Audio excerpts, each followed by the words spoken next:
आज हम इस वीडियो में बात करेंगे आयत के बारे में कि आयत में कितने तरह के फार्मूले होते हैं। आयत से रिलेटेड फार्मूलों के बारे में जानेंगे। बच्चों को मन में सवाल रहता है आयत जो होता है उसमें कितने तरह के फार्मूले होते हैं। आयत में मुख्यतः 3 फार्मूला होता है।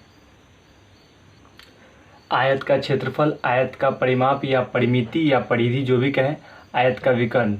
इन तीनों फार्मूलों को हम डिटेल में समझने से पहले हम सबसे पहले ये जानना जरूरी है कि आयत का क्षेत्रफल जो होता है, इसमें सबसे पहले हम बात करते हैं कि ये क्षेत्रफल जो है, क्षेत्रफल क्या होता है।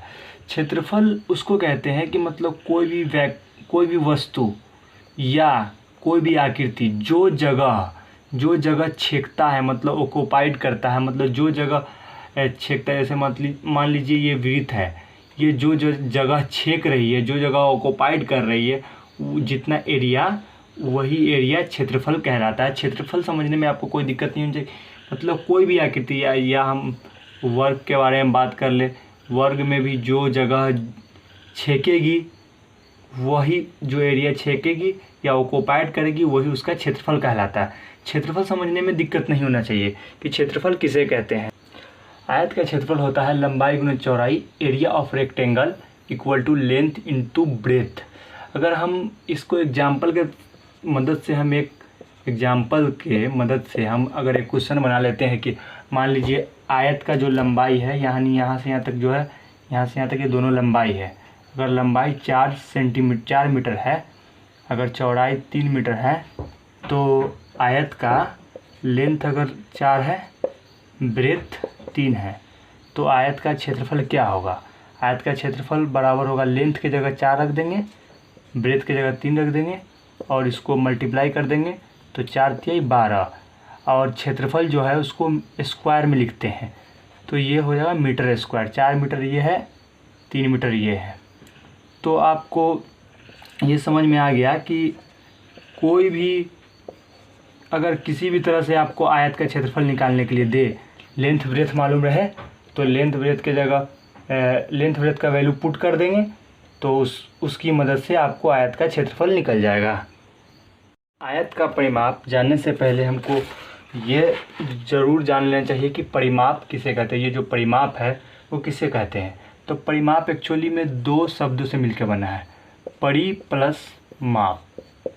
मतलब परि प्लस माप का मतलब क्या हुआ कि जो भी आकृति हो, परिमाप का मतलब ये हो कोई भी आकृति हो, उसके किनारा का योग, मतलब किनारा मतलब ये किनारा, एक ये हो गया, AC हो गया, DC हो गया, BD हो गया, AB हो गया, या उसके सभी भुजाओं का योग को परिमाप कहते हैं। परिमाप समझने में कोई दिक्कत नहीं होना चाहिए कि किसी भी आकृति के सभी किनारा का योग को परिमाप कहते हैं, या उसके चारों भुजाओं, अगर आयत की बात करें तो इसमें चारों भुजाओं का योग को परिमाप कहते हैं।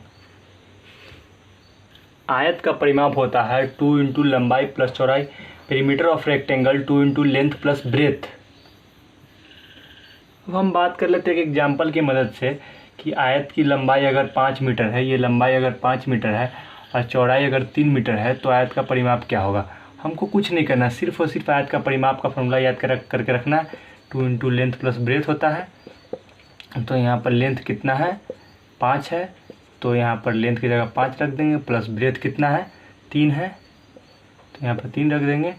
अभी दोनों को जोड़ देंगे और उसके 2 से गुना कर देंगे, तो ये जो निकल गया 8 दूना 16, ये आयत का परिमाप निकल गया।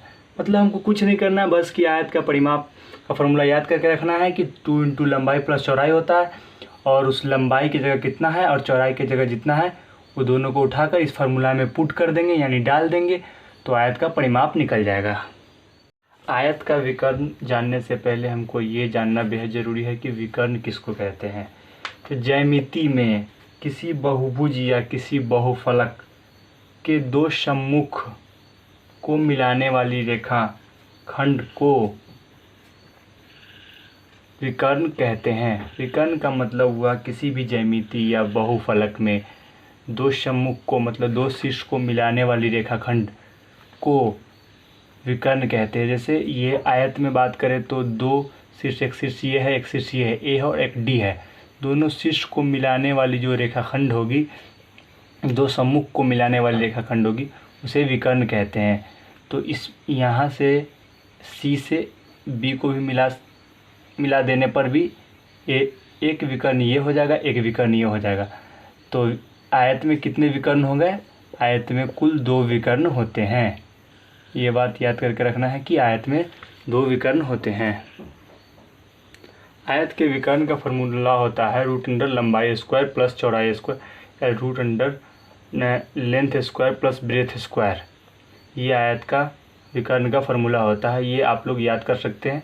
और इसके साथ हम इक्वल टू होता है root under length square plus breadth square. एक एग्जाम्पल की मदद से हम आयत का विकर्ण निकाल कर आपको दिखा देते हैं कि आयत का विकर्ण कैसे निकालते हैं। अगर लंबाई 4 मीटर है, चौड़ाई 3 मीटर है, तो हमको कुछ नहीं करना, सिर्फ और सिर्फ फार्मूला याद करके रखना है कि रूट अंडर लंबाई स्क्वायर प्लस चौड़ाई स्क्वायर होता है।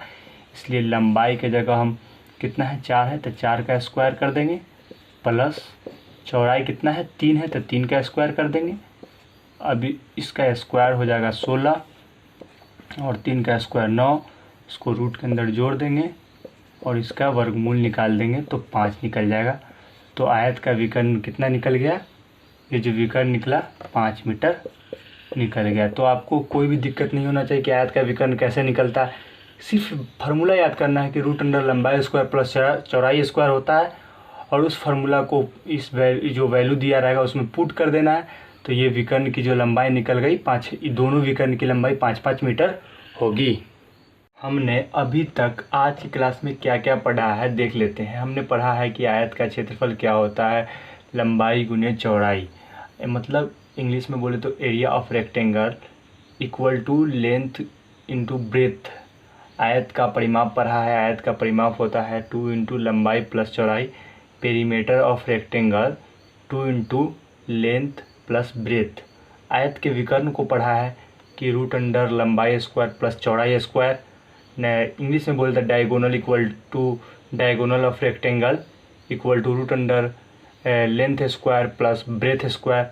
हमने ये सब फार्मूला को पढ़ा है पूरी विस्तार में। अगर आपको ये वीडियो अच्छा लगा है तो चैनल को सब्सक्राइब करके और वीडियो को शेयर कर सकते हैं अपने दोस्तों के साथ कि उनको भी इस तरह का जानकारी आयत के बारे में पूरी डिटेल मिल सके।